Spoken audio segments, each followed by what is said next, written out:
A paz do Senhor Jesus Cristo, irmãos, irmãs. Por gentileza, abram suas Bíblias. Os irmãos, abram as Bíblias. Em Jeremias,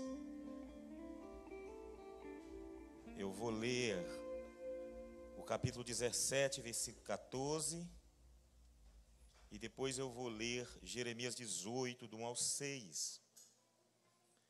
O Jeremias 17, 14, diz assim, eu vou ler numa linguagem bem contextualizada, chamada mensagem. Diz assim: ó Eterno, por favor, junta os pedaços e me restaura. Agora eu vou ler em Jeremias 18, do 1 ao 6. Palavra do Senhor que veio a Jeremias: levanta-te e desce à casa do oleiro, e lá te farei ouvir as minhas palavras. Desci à casa do oleiro e vi que ele estava fazendo a sua obra sobre as rodas. Mas o vaso que ele fazia de barro se quebrou na sua mão, pelo que o oleiro tornou a fazer dele outro vaso, conforme bem lhe pareceu. Então veio a minha palavra do Senhor: não posso fazer de vós como fez este oleiro, ó casa de Israel. Ó casa de Israel, diz o Senhor, como barro na mão do oleiro, assim sois vós na minha mão, ó casa de Israel. Oremos ao Senhor. Meu Deus, nós te agradecemos por estarmos reunidos no teu nome, Senhor, por estarmos celebrando e exaltando o teu glorioso nome. Muito obrigado por essa oportunidade, Senhor, de estarmos aqui em família, em igreja, oferecendo louvores, culto ao Senhor, que é digno de toda honra e de toda glória. Meu Deus, tem misericórdia, me usa, fala com a igreja, ministra a igreja através do teu servo, Senhor. Por favor, te peço, em nome de Jesus. Amém. Pode sentar. É impressionante como a Bíblia faz essa comparação, faz essa analogia, usa essa figura de linguagem, mostrando a fragilidade do ser humano.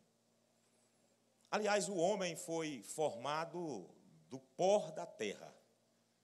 E diz que a origem da palavra Adão significa feito do barro. Então, a Bíblia, ela do Gênesis ao Apocalipse, ela vai fazer essas comparações. Ela vai dizer que o homem realmente é pó, que o homem é pequeno, que o homem é frágil, né? Ali em 2 Coríntios, Paulo diz que nós somos vaso de barro e contemos em nós, no nosso interior, o Espírito Santo. Em Atos dos Apóstolos, Jesus Cristo diz para Ananias não rejeitar o apóstolo Paulo. Aí ele diz, porque ele é o meu vaso. O apóstolo Paulo também ele vai dizer que existem vasos de honra e vasos de desonras. E ele diz também que em algumas casas existem vários tipos de vasos. Vasos de barro, né? Ele vai dizer que existe vaso de ouro e até vaso de madeira. E aqui, eu acho que é a passagem mais conhecida dessa comparação, Deus falando com Israel, e nós somos o Israel espiritual, a igreja de Deus. O profeta Jeremias, ele faz essa analogia aqui, o vaso do oleiro. E sem demora, porque eu vou ser rápido mesmo na mensagem, eu quero falar aqui sobre 3 lições preciosas que a gente encontra nesse texto aqui de Jeremias 18. A primeira lição é que Deus não desiste de você. Amém, igreja? Isso é um negócio glorioso. Deus não desiste do Francisco. Deus não desiste de você. Deus não desiste do pastor Juarez. Deus não desiste do pastor Cláudio. Deus não desiste de você, criança. Porque Deus te ama. Mesmo quando você falha em cumprir a sua missão. Mesmo quando você falha em cumprir o seu propósito. Mesmo quando você falha em cumprir o seu dom. Em cumprir o seu ministério. Deus não desiste de você. Porque Deus é misericordioso.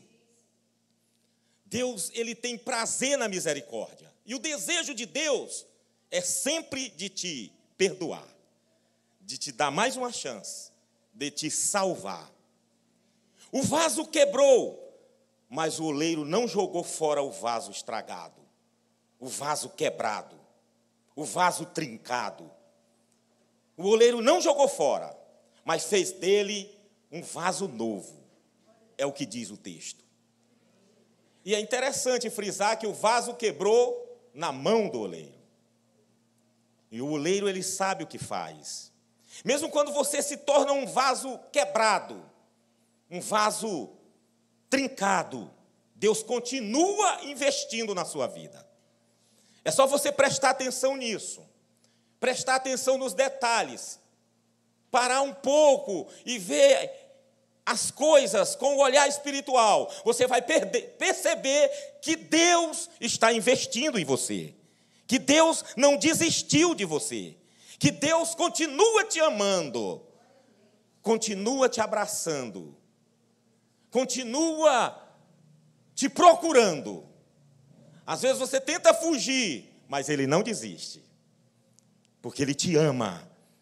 Deus é amor. Ele não abre mão do direito que tem de fazer de você um vaso novo, um vaso de honra, um vaso útil, um vaso preparado para toda boa obra. Deus não desiste disso. Ele não abre mão disso. Ele quer te usar. Mesmo quando você cai, mesmo quando você fracassa, mesmo quando você se desvia, Deus considera você sempre como uma pessoa que precisa da sua graça, do seu amor, da sua misericórdia. Mesmo quando você quebra, você jamais será considerado por Deus como uma sucata, como uma coisa, como uma sucata imprestável. Jamais Deus vai olhar para você assim, como uma pessoa obsoleta, uma pessoa fora de uso. Deus continua como oleiro divino, Ele investe em sua vida e Ele quer transformar a sua vida. Ele te ama e Ele quer te usar novamente, Ele quer te usar pela primeira vez, Ele quer te salvar, porque Ele tem uma missão e Ele quer cumprir essa missão através de você.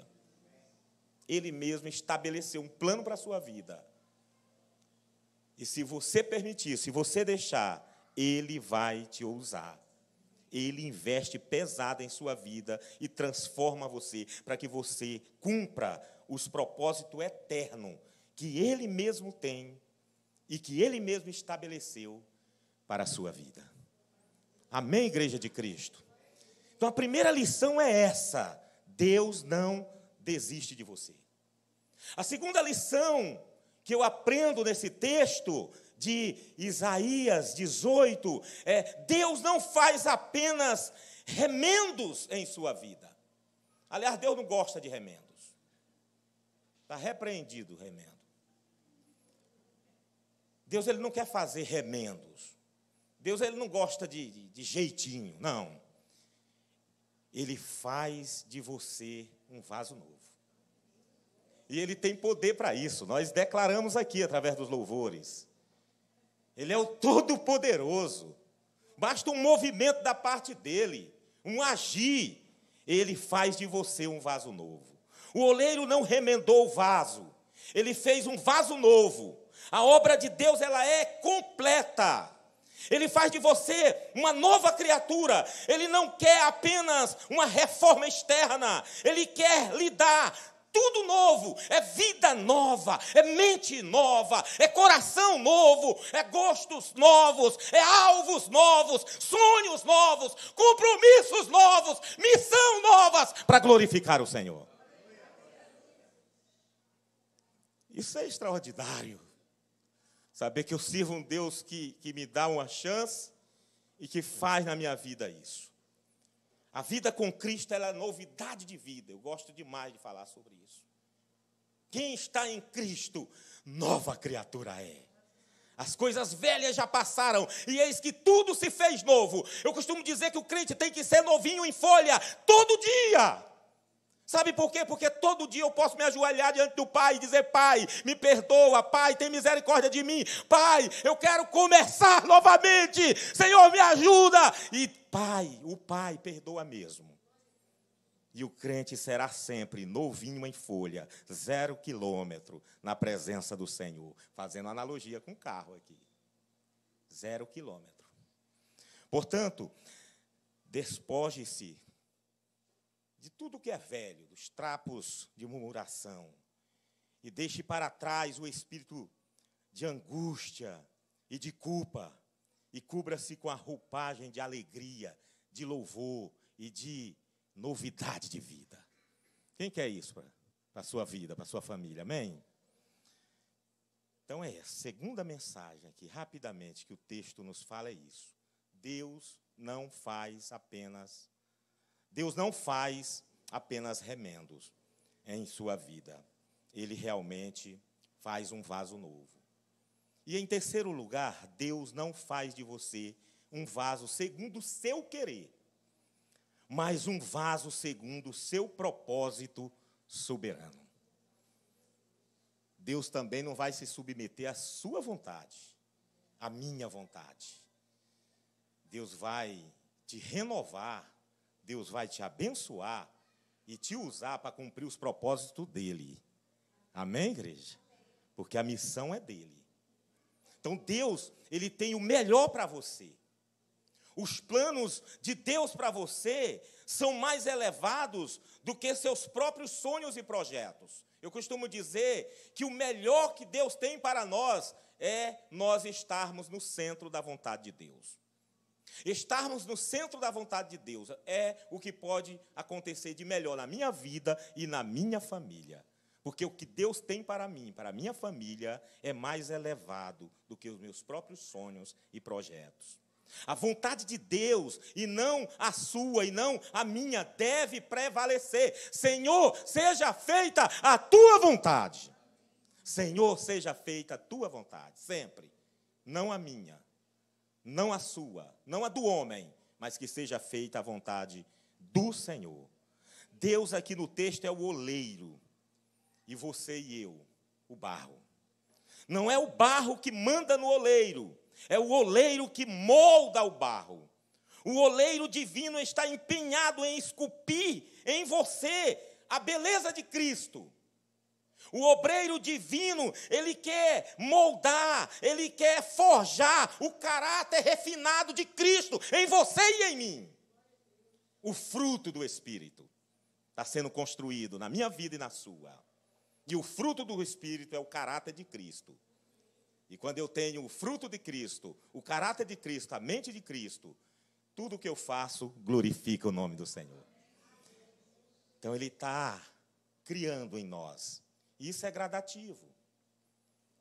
O fruto do Espírito. Para que as nossas ações glorifiquem o Senhor que está no céu. Glória a Deus. Ele quer que você seja conforme a imagem do seu filho. E jamais desista desse projeto, dos seus planos. E que os seus planos jamais sejam frustrados. Se preciso for, ele quebra o vaso e o fará de novo. Se preciso for, ele quebra quantas vezes for necessário, e faz de novo para cumprir o seu propósito. Esse é o nosso Deus, mas jamais Ele desistirá de fazer de você um vaso de honra. Amém, igreja? Para concluir, eu vou lembrar do versículo que eu li primeiro. Jeremias 17, 14. Muito obrigado, viu, irmão? Ele veio aqui devagarzinho, né? Para a gente concluir essa mensagem de hoje, essa reflexão de hoje. Ô Eterno, você pode orar como Jeremias, ô Eterno, por favor, junta os pedaços e me restaura. E eu quero concluir falando agora com você, meu irmão, minha irmã, ouvinte, você que está assistindo, né, pelo YouTube, vai ficar gravadinho no YouTube, você que vai assistir essa mensagem, nessa nossa caminhada, nessa nossa jornada cristã, jornada da vida, né? A gente se quebra. E muitas vezes, a gente se quebra várias vezes. Todos nós já passamos por momentos difíceis, momentos baixos, momentos de dificuldades. Às vezes é um diagnóstico médico, um relacionamento desfeito, ou por uma tragédia que chega de surpresa. Essas e outras situações nos fazem sentir desintegrados, quebrados, para baixo. Nossas emoções são mexidas a ponto de ficarmos em choque ou de chorarmos horas seguidas. A gente fica triste, meio depressivo. Tem gente que entra até em depressão. Jeremias, aqui nesse contexto todo, ele declara de uma forma muito clara a luta dele, a dificuldade dele. E ele pede que Deus o cure. Ele pede que Deus o salve. Porque só assim ele será restaurado. Ou como está na versão que eu li, né? Que eu li. Ó Eterno, por favor, junta os pedaços e me cura. Ou então na versão tradicional, cura-me, ó Senhor, e serei curado. Salva-me e serei salvo, pois tu és o meu louvor. O meu louvor. Então, assim como Jeremias, que você tome essa atitude de pedir socorro ao Senhor, de pedir ajuda ao Senhor, de pedir misericórdia do Senhor. Ele é especialista em cuidar. Ele é especialista em socorrer. Ele é especialista em ajudar os homens. Nós muitas vezes precisamos fazer essa oração: Senhor, junte os pedaços. Senhor, tem misericórdia de mim. Senhor, me ajuda. Eu estou só os cacos, né? Eu estou arrebentado. Eu mesmo não tenho forças para juntar os cacos. Mas se o Senhor estiver em mim, se o Senhor me ajudar, se o Senhor quiser e estender a mão, como o Senhor diz na tua palavra, que estende a mão direita, a mão de vitória, eu estou disposto a segurar na tua mão. Teve uma irmã bem simples lá em Lages que diz assim: é o Senhor que segura na minha mão, e Ele não solta a minha mão. Porque se sou eu que estou segurado na mão dele, eu vou soltar a qualquer hora. Mas é Ele que está segurando na minha mão, e Ele não solta, e é por isso que eu sou vitoriosa. Então, Senhor, não solta a minha mão, não, Senhor. A tua mão direita, como diz Isaías 41:10, né?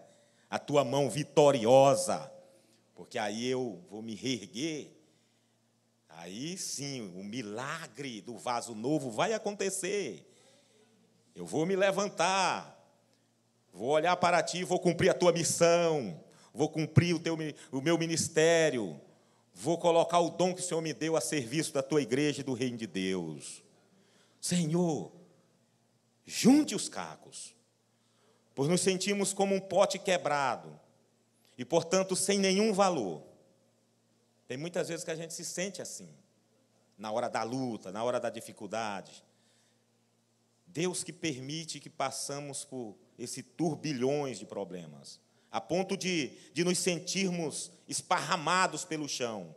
Ele pode nos reintegrar, pode colocar as coisas no lugar, Ele pode nos restaurar e colocar nossas emoções no devido lugar, nos devolvendo a espiritualidade que necessitamos. Ele tem prazer em nos cuidar e nos fazer sentir o seu amor e provisão completa. Deus tem prazer em fazer isso. Clamem a mim, ele diz, e eu responderei, e darei coisas extraordinárias que vocês nem imaginam. Amém?